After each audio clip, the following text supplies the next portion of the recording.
Have you noticed something strange happening in America lately? Troops on the streets, mass protests, cities under lockdown, and all of it sparked by immigration raids. But this goes way beyond immigration. What's unfolding right now could change the balance of power in the U.S. forever. In this video, we'll expose the truth behind the military deployments, the legal battles between states and Washington, and how this crisis could affect your freedoms, your safety, and even your wallet. Whether you live in the U.S. or just want to understand how global power shifts, this is a moment you can't ignore. Why are people risking arrest to fight back? Why are governors defying federal orders? And what does this reveal about the future of democracy in America? Stay with us, because the war no one saw coming has already begun. It was in Los Angeles that the spark turned into a wildfire. On June 6, 2025, ICE agents carried out coordinated raids across several neighborhoods, arresting dozens of immigrants, many of them with children, stable jobs, and no criminal records. Images of handcuffed parents being taken away as their children cried in the background spread across the country. Social media exploded. What seemed like just another operation quickly became the symbol of something much bigger. The response was immediate. Hundreds of people took to the streets, blocking avenues and shouting against what they called political deportations. Within hours, local police responded with force, tear gas, rubber bullets, and arbitrary arrests. Downtown Los Angeles turned into an urban war zone. Instead of backing down, the federal government escalated the actions. In the days that followed, the raids expanded, now targeting businesses like warehouses, factories, and even stores. These were no longer isolated operations. This was an offensive. The message was clear. Anyone in irregular status was a target, and any company hiring them was complicit. Far from calming the revolt, these actions only fueled more rage. The protests grew into the thousands. What shocked the nation even more was the profile of the victims. Many had lived in the U.S. for decades, paid taxes, and had American-born children. They weren't criminals. They were working parents. Independent media began telling the human stories mainstream outlets ignored. People started using the term silent cleansing. For many, this was no longer just about immigration. It was about civil rights. And so what began as an immigration crackdown became a national uprising. The trigger wasn't just mass arrests.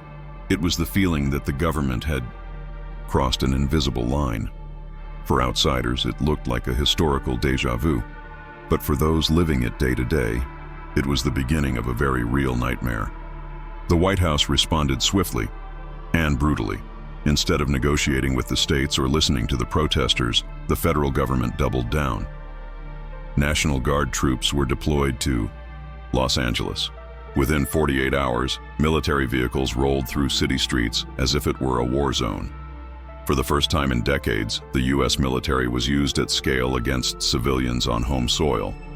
The legal basis, the controversial Title X, which allows the president to mobilize armed forces without state approval. But it didn't stop there. Donald Trump, in a fiery speech, threatened to invoke the Insurrection Act, allowing full military force to restore order. Governors like California's Gavin Newsom responded furiously, calling it an assault on democracy. Meanwhile, ICE intensified operations, now with direct military support. Armed troops protected agents during raids on factories, restaurants, and entire neighborhoods. The scenes were dystopian. Helicopters overhead, checkpoints on highways, soldiers with rifles in residential zones. Many residents said they had never felt such fear, not even during terror attacks. The tension turned into an institutional. War mayors refused to cooperate. Local courts issued orders to block operations, but the federal government pushed forward, backed by conservative groups who saw it as a necessary cleanup. Social media became a battlefield, split between those who believed the country was collapsing and those who believed it was being saved. And so, the United States plunged into an unprecedented crisis. The line between national security and authoritarianism blurred dangerously. The question on everyone's mind was, how far would the government go, and would the American people remain silent? While troops occupied the streets, another, more dangerous war began. A war behind closed doors. Democratic governors from California, New York, and Illinois filed lawsuits against the federal government, arguing that the military deployment violated the Constitution and state sovereignty. The conflict had moved beyond the streets. It was now an institutional battle between Washington and its own states. American democracy was being tested in real time. Attorneys general from 18 states released a joint letter accusing the administration of abuse of power, unlawful military deployment, and civil rights violations. Many compared the actions to authoritarian crackdowns. The White House, in turn, accused the states of harboring criminals and encouraging anarchy. The rhetoric grew more aggressive. The country seemed split between two realities, with no room left for dialogue. In Congress, the atmosphere was explosive. Republican senators defended the actions as a necessary response to restore order. Democrats called for investigations, sanctions, and even the impeachment of top ICE and Pentagon officials. The press was divided. Major right-wing outlets supported the crackdown, while independent media decried censorship and political persecution. Polarization reached a boiling point. Meanwhile, national and international human rights groups stepped in. Amnesty International and the United Nations demanded formal explanations for the military use against civilians. Protests also erupted in front of American embassies abroad. A country that once claimed to defend democracy was now being accused of violating it on its own soil. And amid all this, the public began noticing something disturbing. The law no longer seemed to protect everyone equally. What was legal for some was deemed abuse for others. Institutions, once seen as the bedrock of stability, looked fragile in the face of political conflict. It felt like the U.S. was heading toward a breaking point, and no one knew who would come out on top, or if anyone would at all. What began in Los Angeles spread like wildfire across the nation. In New York, over 2,000 protesters filled Foley Square. In Chicago, activists occupied Federal Plaza, demanding an immediate halt to ICE operations. In Seattle, Atlanta, Portland, even usually quiet cities like Omaha, intense clashes erupted. The nation was in upheaval, a web of interconnected revolts. Each city had its flashpoint. In Omaha, a raid at a meatpacking plant led to mass arrests. In Minneapolis, a crackdown on a Mexican restaurant triggered widespread outrage. In Atlanta, it was the use of police drones to monitor protesters that shocked residents.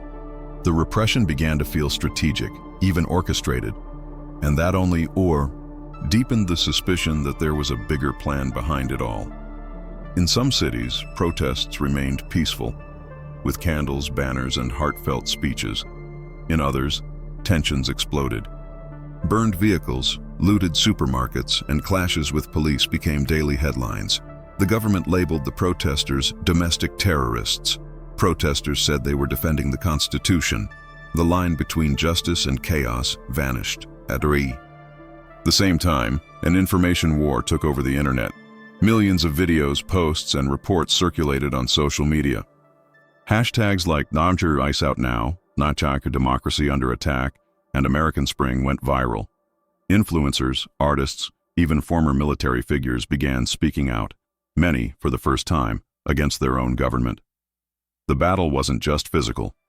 It was psychological, narrative, symbolic. And as protests grew, so did fear. Fear of harsher crackdowns, fear of a silent civil war, fear that the United States, as we know it, was changing before our eyes. Because in this new landscape, the issue was no longer just about immigration. It was about identity, freedom, and the fate of a superpower on the verge of collapse. At this point, we're no longer talking about immigration. We're talking about how a government can use fear to justify extreme actions. We're talking about troops on the streets, vague warrants, and citizens treated like enemies. The question that lingers is this just the beginning, or are we witnessing the slow transition from democracy to something darker? If the government can justify repression in the name of national security, what stops it from using that? Same argument tomorrow against another group. Today it's immigrants. Tomorrow it could be journalists, teachers, political opponents. History has shown us, time and again, that authoritarian regimes often begin this way, with exceptions, emergencies, and institutional silence. And what about civil rights? When it becomes normal to see military troops on the streets and helicopters over neighborhoods, something fundamental has already been lost. The balance between security and freedom starts tilting dangerously. And if the US, long considered a model of democracy, is breaking that balance, what does that mean for the future of democracies around the world? Another question few are asking: who's really profiting from this chaos? Private companies selling surveillance tech, politicians gaining votes through fear, and media channels thriving on division. While the people fight each other, the machinery of power keeps turning, coldly. And in the end, the ones who always lose are the most vulnerable. That's why this video is not just analysis, it's a warning, because the most important questions have no easy answers. But if we stop asking them, the consequence may be living in a country where thinking is a risk. And the final question, perhaps the most important of all, is there still time to stop the collapse? What's happening in the US today isn't just another crisis, it's a signal. A sign that the foundations of American democracy are weakening. Troops in the streets, federal-state conflicts, suppression of protests. These things have happened before, in other countries, right before collapse. The real issue isn't whether you agree with immigration policy or not. The real issue is, how far can power go before it becomes abuse? If we don't reflect, now we risk waking up in a country we no longer recognize. Because when freedom is taken away, it never returns in the same form.